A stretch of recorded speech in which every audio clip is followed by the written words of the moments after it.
दोस्तों मारुति की गाड़ियाँ माइलेज बहुत शानदार देती हैं, मान ली आपकी बात। इनके बराबर रिफाइन इंजन आपको कहीं नहीं मिलेगा, ये भी मान लिया आपकी बात। लेकिन सही पैसे में सही गाड़ी को चूज़ करना शायद कोई गलत बात नहीं है। इसीलिए आज मैंने आपके सामने मारुति की ही दो फेमस हैचबैक खड़ी करी हैं। वैगनार, इस गाड़ी का रुतबा ही अलग है, स्टांस अलग है, बहुत अच्छे सेल्स के नंबर लेकर आती है हर मंथ की सेल में। सिलेरियो भी बहुत अच्छी बिकती है, हाँ वैगनार जितनी नहीं लेकिन फिर भी काफ़ी अच्छी ये गाड़ी जो है वो बिकती है, सेल्स के नंबर बहुत अच्छे हैं। लेकिन दोनों ही गाड़ियों की जब आप कीमत सुनेंगे और फ़र्क देखेंगे तो आप खुद कंफ्यूज हो जाएंगे कि यार मैंने क्या करा या मैं क्या करूं। ये बहुत बड़ा सवाल हो जाएगा। क्यों ऐसा कह रहा हूं मैं आपको बताता हूं। देखो दोनों ही गाड़ियों के टॉप मॉडल आपके सामने खड़े हैं। वैगनार का ZXi प्लस और सिलेरियो का भी ZXi प्लस मारुति की लाइनअप में ये टॉप हो गया। अब आप अगर मैं प्राइस की बात करूंगा तो वैगनार जो आप देख रहे हैं ये 6,75,000 रुपये आपको एक्स शोरूम कॉस्ट करती है, और वहीं पर ये जो आप सिलेरियो देख रहे हैं ये आपको 6,60,000 रुपये एक्स शोरूम में कॉस्ट करती है। यानी दोनों ही गाड़ियों में अगर मैं फ़र्क की बात करूं तो 15,000 रुपये का एक्स शोरूम में फ़र्क आ गया। 15,000 रुपये में भाई साहब सबसे बड़ा फ़र्क कहाँ पर आता है? डिज़ाइन विज़ाइन सब छोड़ दो, क्योंकि दोनों ही हैचबैक हैं। ये थोड़ा सा आपको टॉल बॉय डिज़ाइन के साथ आती है, ये एक थोड़ा सा कॉम्पैक्ट डिज़ाइन के साथ आती है। हम उसकी बात करेंगे लेकिन फ़िलहाल के लिए छोड़ दो, क्योंकि सबसे बड़ा फ़र्क है दोस्तों इंजन का। सिलेरियो में आपको मारुति का K10C यानी 1 लीटर का एक 3 सिलेंडर इंजन मिलता है, और वहीं अगर मैं वैगनार की बात करूंगा तो इस वेरिएंट में आपको 1.2 लीटर का यानी मारुति का K12N 4 सिलेंडर पेट्रोल इंजन जो है वो मिलता है। दोनों ही गाड़ियां अच्छी माइलेज देती हैं, 22-23 लगभग कंपनी क्लेम करती है। 20 का माइलेज आपके लिए निकालना कोई बड़ी बात नहीं है। अब फ़र्क क्या है?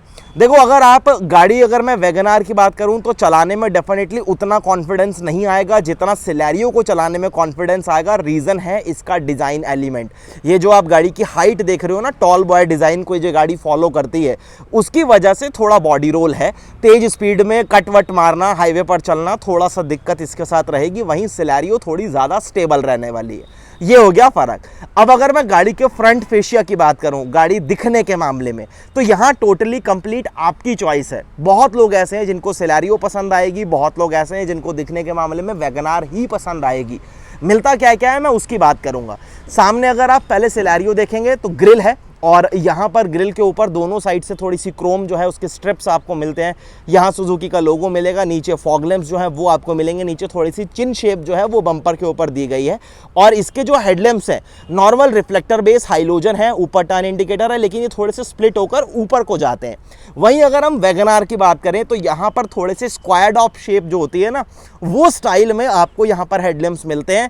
ये भी सेम वैसे ही है, reflector base, normal halogen, normal bulb है, नीचे फॉग लैंप है। लेकिन जब हम एक गाड़ी के अपीयरेंस की बात करते हैं तो अपीयरेंस के मामले में देखो इस गाड़ी की कद काठी थोड़ी अच्छी है, थोड़ी सी हेल्दी लगती है। हालांकि होने को ये गाड़ी जो है वो सिलेरियो से डायमेंशन की अगर मैं बात करूंगा चौड़ाई में तो कम है, लंबाई में भी कम है, लेकिन उसके बावजूद भी थोड़ा सा अच्छा सा स्टांस जो है वो आपके सामने रखती है। ग्रिल भी यहाँ पर वैगनार की काफ़ी सॉर्टेड लगती है। डिज़ाइन आपके ऊपर है, आपको कौन सा पसंद आ रहा है। साइड में एक बार आते हैं। साइड में यहाँ पर अगर आप देखेंगे तो बॉडी कलर ORVMs मिलते हैं, बॉडी कलर डोर हैंडल्स मिलते हैं। यहाँ पर जो है वो आपको LED बेस्ड टर्न इंडिकेटर मिलता है ORVM के ऊपर ही। वही चीज़ वैगनार के साथ भी है, यहाँ पर भी मिलेगा। फ़र्क है यहाँ पर दोनों ही गाड़ियों में आपको ब्लैक कलर के पेंटेड जो अलॉय व्हील्स होते हैं वो मिलते हैं, मल्टी स्पोक हैं। इधर भी आपको मल्टी स्पोक डिज़ाइन जो है वो मिलेगा। वैगनार में देखोगे यहाँ पर भी वही मिलेगा। यहाँ आपको MRF के टायर मिलने वाले हैं। ये इको ट्रेड टायर से MRF के काफ़ी अच्छे टायर्स जो हैं वो आपको यहाँ पर फिलहाल मिलते हैं, और इसका साइज़ है R14 यानी 14 इंच के अलॉय हैं। और अगर मैं इसकी बात करूंगा सिलेरियो की तो यहाँ पर आपको योकोहामा के ब्लू अर्थ टायर्स मिलते हैं जो कि काफ़ी अच्छे टायर्स हैं। आगे डिस्क, पीछे नॉर्मल ड्रम ब्रेक्स आपको मिलते हैं। वही चीज़ वैगनार के साथ भी है। फ़र्क क्या है? सिलेरियो में आपको वेंटिलेटेड डिस्क जो है वो मिलते हैं, वहीं अगर मैं वैगनार की बात करूँगा तो यहाँ नॉर्मल डिस्क ब्रेक्स जो है वो आपको देखने के लिए मिल जाती है। उसके बाद गाड़ी का A पिलर, ये आपको बॉडी कलर मिलेगा। सिलेरियो में भी सेम ऐसा ही है। यहाँ पर अगर आप देखेंगे सिलेरियो में तो B पिलर के ऊपर ब्लैक पैच टेप है। वैगनार में भी सेम ऐसा ही है। दोनों की गाड़ियों के हाइट में तो भाई फ़र्क है ही, आपको बताने की ज़रूरत नहीं है, काफ़ी फ़र्क है, लगभग 30-35 mm के आसपास का, 40 mm के आसपास का फ़र्क होगा। यहाँ पर सी पिलर के ऊपर इस तरीके से जो है वो प्लास्टिक के पार्ट्स जो हैं वो आपको थोड़ा सा दिख जाते हैं। वहीं सिलेरियो बिल्कुल प्लेन है, ये प्लास्टिक पार्ट जो है वो आपको डोर पे मिलेगा। अब एक फ़र्क है, ये कीलेस एंट्री के लिए, सिलेरियो में आपको कीलेस एंट्री मिल जाती है और इसके लिए आपको यहाँ पर सेंसर दिया गया है। ये अलग से प्लेस्ड है, थोड़ा देखने में अजीब सा ज़रूर लगता है, लेकिन एटलीस्ट एक फीचर है। वहीं वैगनार में आपको ऐसा कोई फीचर जो है वो देखने के लिए नहीं मिलता। दोनों ही गाड़ियों में केवल पेट्रोल और सीएनजी दोनों ही ऑप्शन आपको मिलते हैं, मैनुअल ऑटोमेटिक ऑप्शन मिलते हैं। तो यहाँ पर अंदर ही आपको फिलिंग लिड मिलती है पेट्रोल वगैरह की, और टैंक की कैपेसिटी रहती है 35 लीटर की, 35 लीटर की ऑलमोस्ट। पीछे आ जाइए। अब अगर मैं रेयर प्रोफाइल की बात करूं तो पहले आप वैगनार देखिए। वैगनार की जो प्रोफाइल है रेयर की, ये जो आप इसके टेल लैंप्स देख रहे हैं ना, ये थोड़ा सा आपको स्कॉर्पियो एन जैसे लगेंगे। स्कॉर्पियो एन आई थी तो यही कहा जा रहा था कि वैगनार इंस्पायर्ड है, लेकिन अब लोगों को बहुत पसंद आने लग गई है। अब आप यहाँ पर देखो, यहाँ पर आपको हाई माउंटेड स्टॉप लैंप मिलेगा, वॉशर मिलेगा, डिफॉगर्स मिलेंगे, वाइपर मिलेगा। वैगनार की एक बड़ी सी ब्रांडिंग जो है वो आपको मिलती है, सुजुकी का लोगो है। ये सारा जो सेटअप है ये नॉर्मल बल्ब्स हैं, कहीं एलईडी का यूज़ नहीं किया गया। पीछे आपको बम्पर के ऊपर ब्लैक कलर की स्किड प्लेट है, 2 पॉइंट्स आपके पास पार्किंग सेंसर्स के हैं और यहाँ रिफ्लेक्टर है। अब सिलेरियो की अगर मैं बात करूं तो यहाँ पर जो डिज़ाइन है वो थोड़ा सा आपको ऑल्टो केटन की भी याद दिलाएगा। यहाँ से आप देखेंगे तो सबसे सही चीज़ जो मुझे लगती है वो ये ड्रॉपलेट स्टाइल के, जैसे एक पानी की बूंद होती है ना, उस स्टाइल के कुछ आपके पास यहाँ पर इसमें मिलते हैं टेल लैंप्स। ये भी नॉर्मल है, यानी बल्ब्स का यूज़ किया गया, कोई एलईडी वगैरह नहीं है। यहाँ आपको सिलेरियो की ब्रांडिंग, पीछे भी कीलेस एंट्री के लिए आपको ये बूट अगर ऑपरेट करनी है तो ऑप्शन आपके पास है, और सुजुकी का logo, wiper, defogger, stop lamp, washer, वही सब चीज़ें यहाँ पर भी आपके पास है। यहाँ पर भी 2 ही पॉइंट्स हैं आपके पास पार्किंग सेंसर्स के, और रिफ्लेक्टर मिल जाएगा। अब पहले ज़रा बूट स्पेस की बात करते हैं कि बूट स्पेस के मामले में आपको क्या मिलता है। देखो, पार्सल ट्रे है, टेल गेट कवर्ड है, बारिश आने लग गई है भाई साहब, चलो कोई बात नहीं। और यहाँ पर अगर आप देखेंगे बूट स्पेस तो 313 लीटर का बूट स्पेस आपके पास है, 313 लीटर्स का। और यहाँ पर नीचे जो है वो आपको स्पेयर व्हील मिलेगा, नॉर्मल स्टील व्हील यहाँ पर आपको मिलता है, और इसकी मैक्सिमम जो लिमिट है, स्पीड लिमिट, वो 80 किलोमीटर पर आवर की है। ये ब्रिस्टॉन का टायर आपको फिलहाल यहाँ पर दिया गया है। साइज़ जो है वो अंडर साइज़ है, यानी R14 जो है वो आपको फिलहाल यहाँ पर मिलने वाला है। अब एक बार ज़रा इसे करते हैं क्लोज और वैगनार की बात करते हैं कि वैगनार का बूट स्पेस आपको क्या सा और कितना मिलता है। देखो, पार्सल ट्रे यहाँ पर भी है, टेल गेट इसका भी प्रॉपर आपको कवर्ड मिलेगा। ये बूट स्पेस थोड़ा सा उससे ज़्यादा है, ये ऑलमोस्ट आपको 341 लीटर के आसपास मिलता है। तो मान के चलिए कि लगभग 40 लीटर के आसपास का मोटा मोटा एक डिफरेंस जो है वो आपको 30 लीटर का, सॉरी, वो डिफरेंस है। यहाँ पर आपको प्रॉपर जो है बूट स्पेस मिलेगा, कवर्ड है ऑलमोस्ट, उसमें कोई इतना बड़ा इशू है नहीं। नीचे आपको स्पेयर व्हील यहाँ पर भी मिलेगा, ये MRF का ही टायर है, सेम है, और ये R14 साइज़ का है, नॉर्मल स्टील व्हील है, यानी अंडर साइज़ तो नहीं किया गया, लेकिन ये सिर्फ एक नॉर्मल स्टील व्हील है, आपको अलॉय जो है वो नहीं मिलता। अब एक बार बात आती है गाड़ी के कैबिन की। तो कैबिन के लिए मैं सबसे पहले तो देखो आपको दोनों ही गाड़ियों की चाबियां दिखा देता हूं। ये जो आप चाबी देख रहे हैं, ये मारुति की टिपिकल की जो अभी तक हम देखते आ रहे हैं, ये आपको मिलती है वैगनार के साथ। ये गाड़ी को लॉक और अनलॉक, ये 2 ऑप्शन आपके पास हैं। और ये जो दूसरी आप स्मार्ट की देख रहे हैं, ये स्मार्ट की आपको मिलती है सिलेरियो के top most variant ZXi plus के साथ। यानी ये चाबी, ये थी वैगनार की, चाबी गिर गई नीचे, पहले इसको उठाना पड़ेगा। और ये है चाबी जो हमारे को मिली है सिलेरियो के साथ जो मिलती है, और पीछे सुजुकी का लोगो। कंट्रोल इसके ऊपर भी 2 ही है, लॉक और अनलॉक। बूट वूट आप रिलीज फिलहाल नहीं कर सकते हैं। चलिए पहले गाड़ी की सेकंड रो दिखाता हूं, ताकि आपको फिर गाड़ी की प्रैक्टिकलिटी का जो आइडिया है वो अच्छे से लग पाएगा। अब आप यहां पर देखो, गाड़ी के जो ग्लास एरिया आप सामने देख रहे हो ना, बड़े बड़े से, इसकी वजह से वैगनार का कैबिन जो है वो डेफिनेटली थोड़ा रूमी सा, बड़ा सा लगता है। हाइट अच्छी है तो यहां पर हेडरूम में कोई कमी जो है वो नहीं होगी, लंबे लंबे बंदे भी आराम से बैठेंगे, सिर भी ऊपर नहीं लगेगा। देखो, सीटें जो हैं वो आपको फैब्रिक की मिलेंगी। लेकिन अच्छी चीज बताता हूं कि यहां पर आपको 60-40 का स्प्लिट रेशियो जो है वो सीट्स में मिल जाता है। यहां से अगर आप देखोगे, ये देखो, अगर आप चाहते हो कि आप इस सीट को फोल्ड करना है तो आपके लिए ईजी है, और थोड़ा सा कन्वीनियंट भी हो जाता है, कई बार काफी काम आता है। और यहां पर हेडरेस्ट जो है पीछे आपको फिक्स्ड मिलेंगे, कोई रेयर में AC वेंट्स वगैरह नहीं आते हैं, 3 लोग आराम से बैठेंगे, ऐसा कोई बड़ा मेजर इशू जो है वो नहीं होता है। और डोर पैड की बात करूंगा तो सब कुछ हार्ड प्लास्टिक में है। पावर विंडो कंट्रोल आपको दिया गया है, बिल्कुल ब्लैक है, सिर्फ इस डोर लीवर के ऊपर सिल्वर फिनिशिंग जरूर दी गई है। बॉटल होल्डर, स्पीकर की प्लेसमेंट है। यहाँ चाइल्ड सेफ्टी लॉक जो है वो आपको मिलता है। अब अगर मैं आपको सिलेरियो का एक बार पीछे जो इसकी सेकंड रो है अगर वो दिखाऊं, तो यहाँ पर अब आप आइए। सेलेरियो की जब हम बात करते हैं तो गाड़ी की जो विड्थ है यानी चौड़ाई जो है वो वैगनार से ज़्यादा है और वो क्लियरली यहाँ पर दिखती है। तो जितने कंफर्टेबल लोग वैगनार में बैठेंगे उससे ज़्यादा कंफर्ट आपको पीछे बैठने में मिलेगा। अगर आप 5 लोगों को लेकर चलते हैं, अगर 3 लोगों ने बैठना ही है, फैमिली है आपकी, तो ये गाड़ी ज़्यादा कंफर्टेबल हो जाएगी इन कंपैरिजन टू वैगनार। यहाँ पर अगर आप देखेंगे तो हेडरेस्ट जो है यहाँ पर फिक्स्ड मिलेंगे। 60-40 का स्प्लिट रेशियो आपको सेलेरियो में भी मिल जाता है, तो यहाँ से आप देख सकते हैं, जो कि अगेन काफ़ी अच्छी चीज़ है। रेयर में एसी वेंट्स वगैरह आपको यहाँ पर भी नहीं मिलते, लेकिन ये सीट्स जो है ना, ये वैगनार से थोड़ी ज़्यादा कुशनी और कंफर्टेबल मुझे फील हो रही है। डोर पैड यहाँ पर भी आपको ऑल ब्लैक मिलेगा। यहाँ पावर विंडो को कंट्रोल ना देने की बजाय आपको पावर विंडो कंट्रोल जो है पीछे वाले वो यहाँ पर सिनेरियो में इस तरीके से दिए जाते हैं। बैठने में जगह की कोई दिक्कत नहीं है। स्पीकर आपको मिल जाता है, बॉटल होल्डर है सिल्वर कलर से, अगेन जो डोर लीवर है वो आपको मिलेगा। अब बात आती है कैबिन की, यानी ड्राइवर सीट से आपको क्या कुछ दिखता है। तो सबसे पहली चीज़, अगर मैं इन सीट्स की बात करूंगा, ऑलरेडी बता चुका हूं कि फैब्रिक में है। सेलेरियो में आपको हाइट एडजस्टेबल सीट्स जो है वो मिल जाती हैं। हेडरेस्ट जो है वो यहाँ पर भी आपको फिक्स्ड ही मिलने वाले हैं, एडजस्टेबल नहीं है, लेकिन सीट जिस हिसाब से आपको दी गई है वो काफ़ी सही सीट्स है। आगे अगर आप डोर पैड देखेंगे तो सेम जैसे हमने पीछे देखा था वही सब चीज़ें हैं, यहाँ पर कोई चेंज आपको नहीं देखने के लिए मिलेगा। और इस साइड यहाँ पर आपको जो मिलता है वो है engine start and stop push start button मिलता है, जो कि काफ़ी बढ़िया चीज़ है। ये चीज़ वैगनार में नहीं है, अभी दिखाऊंगा आपको। Idol start and stop, traction enable और डिसेबल करने के लिए ORVMs के कंट्रोल्स आपको यहाँ पर मिलेंगे। नीचे प्रॉपर डेड पैडल दिया गया है। ABC तीनों पैडल के पास भी काफ़ी अच्छा स्पेस आपके पास है। और मैनुअली यहाँ पर मैकेनिकल जो है वो हेडलाइट लेवलर जो है वो आपको देखने के लिए मिलेगा। अब कैबिन में यहाँ पर आपको जो AC वेंट्स है वो राउंड मिलेंगे। अब अंदर जब आप कैबिन के आते हैं तो सबसे पहले तो मैं एक बार गाड़ी का इग्निशन जो है वो आपके लिए पहले यहाँ से ऑन करता हूँ और डोर बंद करता हूँ, वरना ये बीप करेगा। सबसे पहले अब आप स्टीयरिंग व्हील देखिए। स्टीयरिंग व्हील नॉर्मल है, यानी कोई लेदर रैप नहीं है। 3 स्पोक का स्टीयरिंग व्हील आपको मिलता है। SRS एयरबैग यानी टोटल 2 एयरबैग आपको मिलेंगे। ये कंट्रोल्स इस 7 इंच के इंफोटेनमेंट सिस्टम से रिलेटेड है।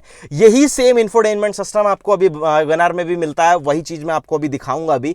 तो इसका इंटरफेस वगैरह काफी सिंपल है, काफी सही लगता है, काफी सॉर्टेड सा है। कहीं इसके टच रिस्पॉन्सेज वगैरह ऐसी कोई दिक्कत नहीं करते हैं। और एप्पल कारप्ले, एंड्रॉइड ऑटो, जो चीजें आज की डेट में आपको चाहिए होती है वो सब मिल जाती हैं। इधर वाइपर के स्टॉक है, इधर हेडलैम्प के स्टॉक है। कोई ऑटो हेडलैम्प वाला फीचर आपके पास नहीं है। ये टेलीफोनिक कंट्रोल्स है, फोन उठाना है, काटना है, उन सब चीजों के लिए। स्टीयरिंग में डेफिनेटली आपको सिर्फ यहाँ पर टिल्ट एडजस्टमेंट जो है वो मिलता है, कोई टेलीस्कोपिक नहीं है। क्लस्टर की अगर बात करूंगा तो एनालॉग बेस स्पीडोमीटर आप सामने देख रहे हैं, कुछ वार्निंग लाइट्स, इधर tachometer, trip A, trip B, ये सब चीजें आपको मिलेंगी और इसको आप यहां से एडजस्ट कर सकते हैं। ये कंट्रोल्स जो आप देख रहे हैं ना, ये कंट्रोल्स आपको मिलते हैं इन आगे वाली पावर विंडोज के। ड्राइवर साइड वाली डेफिनेटली वन टच में डाउन है, लेकिन वन टच में अप नहीं होती है। गाड़ी को आप मैनुअली लॉक या अनलॉक कर सकते हैं। यहां पर मैनुअल AC का सेटअप आपके पास है। 12 वोल्ट का पावर सॉकेट है एक आपके पास, USB और ऑक्स के लिए पोर्ट है, थोड़ा space, 2 cup holder, 5 speed manual transmission. Side में भी थोड़ी सी आपको जो सिल्वर सी फिनिश है वो आपको मिल जाती है। यहां पर कोई कप होल्डर्स वगैरह, कोई कभी होल नहीं है, कोई आर्मरेस्ट वगैरह आपके पास नहीं है। सिर्फ ये जो आपकी पार्किंग ब्रेक है वो, और यहाँ ये जो इसका बटन है इसको भी थोड़ा क्रोम फिनिश के साथ दिया गया है। अब अगर आप यहाँ पर डैशबोर्ड का लेआउट देखेंगे तो सिलेरियो काफी सही दिखती है, सॉर्टेड सी गाड़ी है डेफिनेटली। यहाँ कोई ट्रे वगैरह नहीं दी गई, ये सिर्फ एक डिजाइन है। और स्टोरेज के नाम पर आपके पास ये एक छोटा सा ग्लोब बॉक्स है, डिसेंट सा साइज है, मतलब आप इससे बहुत बड़ा नहीं कह सकते और डेफिनेटली छोटा भी नहीं है। एक एवरेज सी साइज जो है वो आपको यहाँ पर मिल जाती है। ऊपर वाइजर के ऊपर वैनिटी मिरर है। कैबिन लाइट आपको अगेन हाइलोजन बेस मिलने वाली है। यहाँ पर manually adjustable day and night IRVM है। टिकट होल्डर आपको ड्राइवर साइड वाइजर पे मिलेगा। ग्रैब हैंडल्स फिक्स्ड है और सीट बेल्ट की जो हाइट है वो भी आपको यहाँ पर फिक्स्ड मिलेंगी, इसमें कोई एडजस्टमेंट नहीं है। विजिबिलिटी यहाँ से आपको पता लग जाएगा कि सिलेरियो आपको कैसी विजिबिलिटी जो है वो ऑफर करती है। चलिए अब एक बार यहाँ से इग्निशन करते हैं बंद और हम चलते हैं एक बार वैगनार में। पहले गाड़ी अनलॉक कर लेते हैं और वैगनार में आपको क्या कुछ मिलता है अब जरा मैं आपको वो दिखाता हूँ। तो उस साइड से जाना पड़ेगा मेरे को, ताकि मैं आपको अच्छे से जो है वो चीज़ें दिखा पाऊँ और समझा पाऊँ। वैगनार में जैसे ही आप आते हैं तो ये देखिए, यहाँ पर आपको डोर के ऊपर ही कंट्रोल्स मिलते हैं चारों पावर विंडो के। यहाँ पर भी आपको ड्राइवर साइड वाली ऑटो मिल जाएगी, जैसे हमने सिलेरियो में देखा था। इसके डोर्स जब खुलते हैं तो डेफिनेटली काफ़ी बड़े बड़े से फील होते हैं जब आप इसका कंपैरिजन सिलेरियो से करते हैं। और एक अच्छा एरिया आपके पास है गाड़ी में जाने के लिए। सीटें यहाँ पर भी फैब्रिक की हैं। हेडरेस्ट आगे यहाँ पर भी आपको फिक्स मिलेंगे, लेकिन यहाँ पर कोई हाइट एडजस्टमेंट सीट के लिए आपको जो है वो नहीं दिया गया। नीचे डेड पैडल है, ABC तीनों पैडल के पास भी अच्छा स्पेस है। वहाँ हमने इस जगह पर मैकेनिकल हेडलाइट लेवलर देखा था, लेकिन यहाँ पर जो है वो आपको इलेक्ट्रिकल दिया गया है। ट्रैक्शन इनेबल डिसेबल के लिए आपके पास यहाँ पर भी ऑप्शन है, आइडल स्टार्ट एंड स्टॉप के लिए ऑप्शन है, और ORVM को आप यहीं से कंट्रोल कर सकते हैं, इलेक्ट्रिकली एडजस्टेबल फोल्डेबल दोनों हैं। लेकिन यहाँ पर पुश स्टार्ट बटन आपको नहीं मिलेगा, यानी आपको अपनी वैगनार में इस तरीके से जो चाबी है वही आपको लगानी पड़ेगी जब भी आपने अपनी गाड़ी का इग्निशन वगैरह ऑन करना है। जबकि सिलेरियो में हमने यहाँ पर पुश स्टार्ट बटन देखा था, जो कि एक काफ़ी बढ़िया फीचर, और ये चीज़ें आफ्टर मार्केट नहीं हो सकती हैं। कैबिन में जब आप आते हैं, स्टीयरिंग व्हील देखिए, स्टीयरिंग व्हील यहाँ पर भी नॉर्मल है, सेम तरीके का है, कोई लेदर रैप नहीं है। 2 ही एयर बैग आपको इस वेरिएंट में यानी वैगनार में भी देखने के लिए मिलेंगे, और ये देखिए सेम तरीके का इंफोटेनमेंट सिस्टम है, सेम साइज है, सेम तरीके से काम करता है। Apple CarPlay Android auto supportive है, उससे रिलेटेड कोई दिक्कत नहीं। मैनुअल एसी का सेटअप, हैजार्ड के लिए स्विच आपको यहाँ पर दिया गया है, एक आपको 12 वोल्ट का पावर सॉकेट, USB और ऑक्स के लिए पोर्ट, थोड़ी जगह यहाँ पर, 5 स्पीड मैनुअल ट्रांसमिशन, और ये अगेन आपके पास एक कप होल्डर यहाँ पर है, एक छोटा सा एक कबी होल है यहाँ पर, और कोई वैसे आपको आर्मरेस्ट वगैरह नहीं दिया जाता। पार्किंग ब्रेक भी सेम तरीके का है, और यहाँ पर आपको क्रोम फिनिश के साथ जो बटन है वो मिल जाता है। स्टीयरिंग में अगर मैं इसकी एडजस्टमेंट की बात करूंगा ना, तो इसमें भी आपको केवल टिल्ट ही मिलता है, टेलीस्कोपिक तो आपको जो है वो इसमें भी नहीं मिलेगा। ये देखिए सिर्फ टिल्ट है, कोई टेलीस्कोपिक नहीं है। सेम तरीके से यहाँ पर जो है वो आपको कंट्रोल्स मिलते हैं वाइपर के, और इधर हेडलैम्प के, इधर भी आपको हेडलैम्प में कोई ऑटो हेडलैम्प का फीचर नहीं मिलेगा, नॉर्मल है। और यहाँ अगर क्लस्टर की बात करूंगा, देखो बिल्कुल सेम है, कोई भी डिफरेंस आपको नहीं मिलेगा। सेम तरीके का टैकोमीटर, सेम तरीके का एनालॉग बेस स्पीडोमीटर जो है वो आपके पास रहेगा।